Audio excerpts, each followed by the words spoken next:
l'émission Saveurs divines. Cette bonne nouvelle du royaume sera prêchée dans le monde entier pour servir de témoignage à toutes les nations. Alors viendra la fin. Ce pain céleste vous est présenté par Immaculée Niraneza. Shalom, shalom mes bien-aimés qui écoutent l'émission Saveurs divines. Alléluia. Que la paix de notre Seigneur soit avec vous. Rendons grâce à Dieu qui nous donne le souffle de vie aujourd'hui. Je remercie le Seigneur qui nous a gardés. J'espère que de votre côté aussi, vous allez bien. Si tu m'écoutes aujourd'hui, c'est vraiment un signe que tu vas bien. Alors, remercie Dieu pour cela.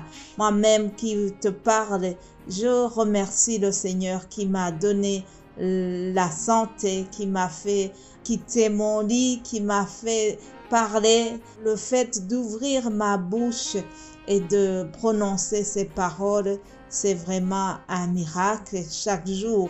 Je ne le dirai jamais assez. Alors, merci à Dieu pour ce miracle qu'il nous donne de commencer la journée de mardi. Nous avons un nouveau thème qui nous dit de marcher avec Dieu. Dieu veut marcher avec nous. Dieu nous promet de marcher avec nous, mais il y a une condition, chers amis. Dieu a dit à Moïse dans Exode 33, 14,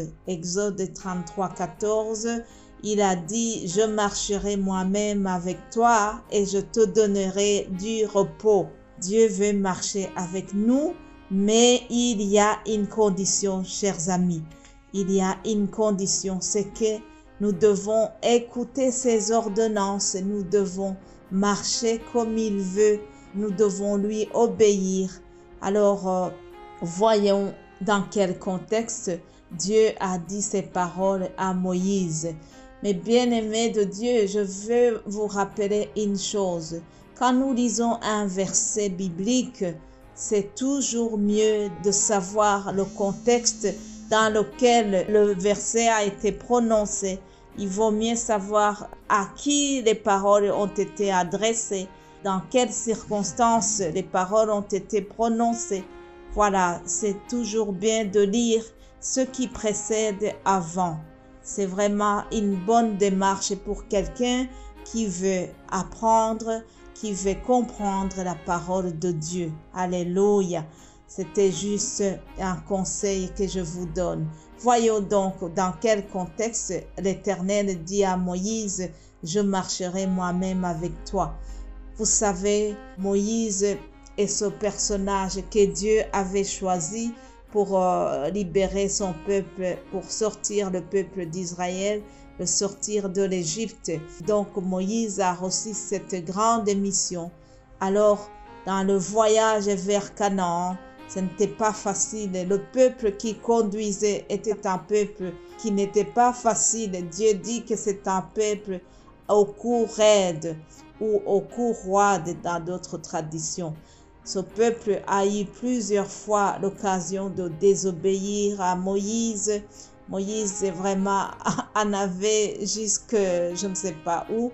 À un moment, sa coupe avait débordé. Alors l'Éternel aussi a été fâché sur eux.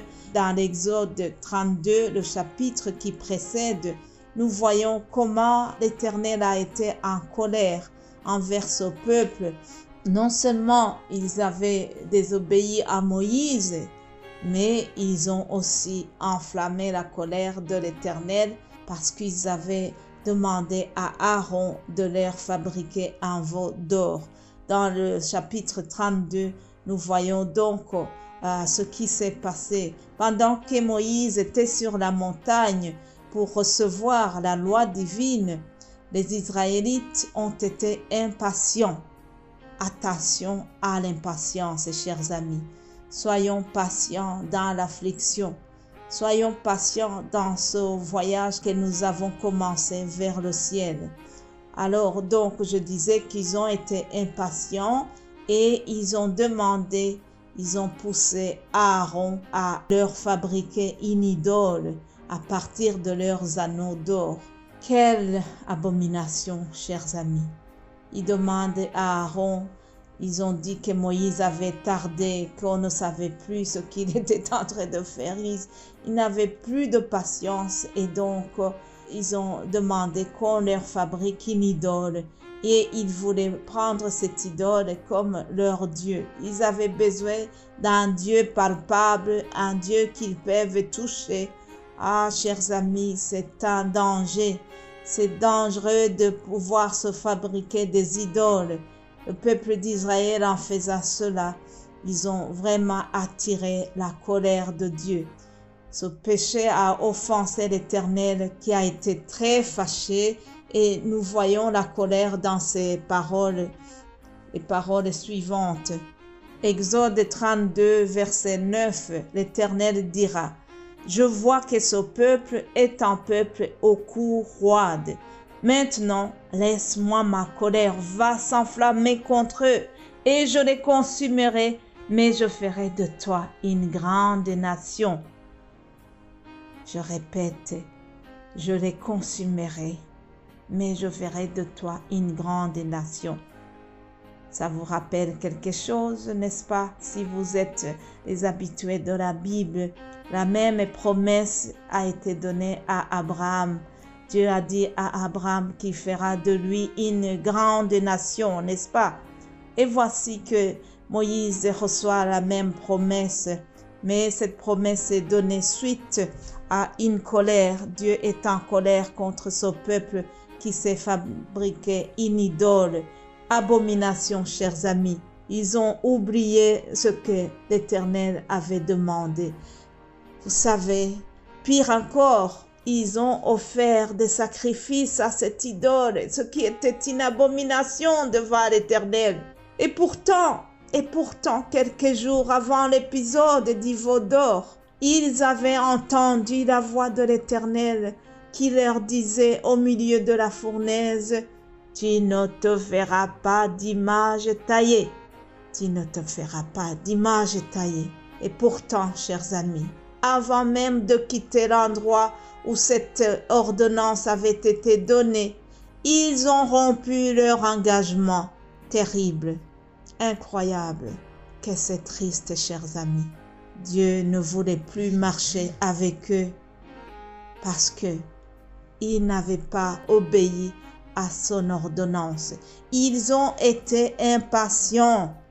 Chers amis, dans ce voyage que nous avons entrepris vers le ciel, puisque le voyage vers Canaan est comparable à notre voyage vers le ciel, chers amis, pendant que nous cheminons vers le ciel, pendant que nous attendons le retour de Jésus, soyons patients, soyons patients. Faites attention, chers amis. L'impatience est le résultat de plusieurs tentations. C'est l'impatience qui a conduit Sarah à tenter son mari Abraham en lui disant: la promesse de Dieu a tardé. Alors Sarah lui a poussé. Il a poussé dans les bras de sa servante Agar. Ah oui, Abraham s'est laissé tenter. Il a couché avec la servante Agar et ils ont eu l'enfant Ismaël. Mais Ismaël n'était pas Isaac. Il n'était pas l'enfant de la promesse. Et tout cela, c'était dû à l'impatience de Sarah, chers amis. Attention, si nous voulons que Dieu continue de marcher avec nous, soyons patients. Et surtout, faisons attention, ne nous fabriquons pas des idoles. Oui, vous pouvez dire que le peuple a exagéré parce qu'il s'est fabriqué une idole. Et pourtant, malheureusement pour nous aussi, il existe de petites idoles de ce siècle. Il existe des idoles que nous nous formons tout doucement sans nous rendre compte. Attention aux idoles du 21e siècle.